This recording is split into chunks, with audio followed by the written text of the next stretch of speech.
Si c'était le dernier jour de ma vie, la dernière occasion de transmettre un message à un proche, j'aimerais lui parler de la réalisation de ses rêves, en lui racontant l'histoire de cette personne qui s'occupe de son arbre. Imaginez un arbre, petit et fragile. Tout pourrait lui arriver. Peut-être va-t-il mourir lors d'une tempête, ou d'un manque d'eau, ou peut-être même des erreurs de cette personne.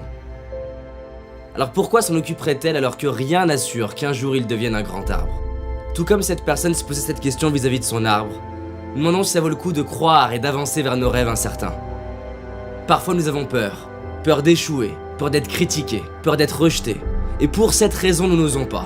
Nous laissons des années défiler à attendre que les bonnes circonstances soient présentes. Nous préférons nous trouver des excuses plutôt qu'oser y croire. L'excuse de ne pas avoir le bon corps, la bonne enfance, les bons parents, la bonne intelligence. L'excuse que c'est trop dur. L'excuse que certaines personnes ont essayé et ont échoué.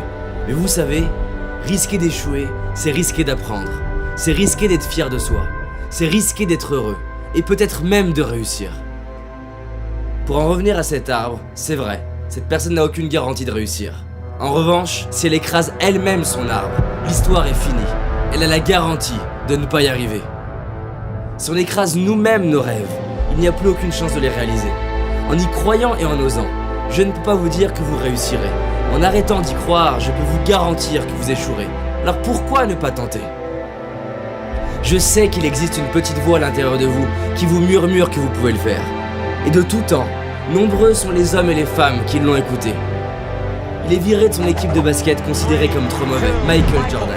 Il a été refusé 3 fois pour entrer dans une école de cinéma, Steven Spielberg.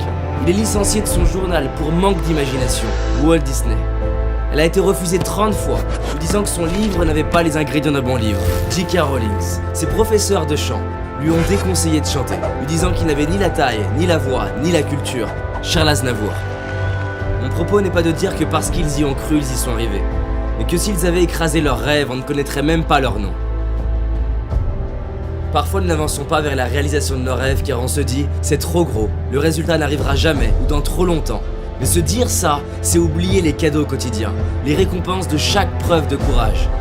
Le but d'un rêve n'est pas seulement d'être réalisé, mais de nous réaliser. On peut perdre notre argent, notre métier, ce que l'on possède, mais pas la personne que l'on est devenu. Combien ça vaut d'être devenu la personne que vous êtes aujourd'hui ? Combien ça vaut de pouvoir devenir la personne que vous méritez ?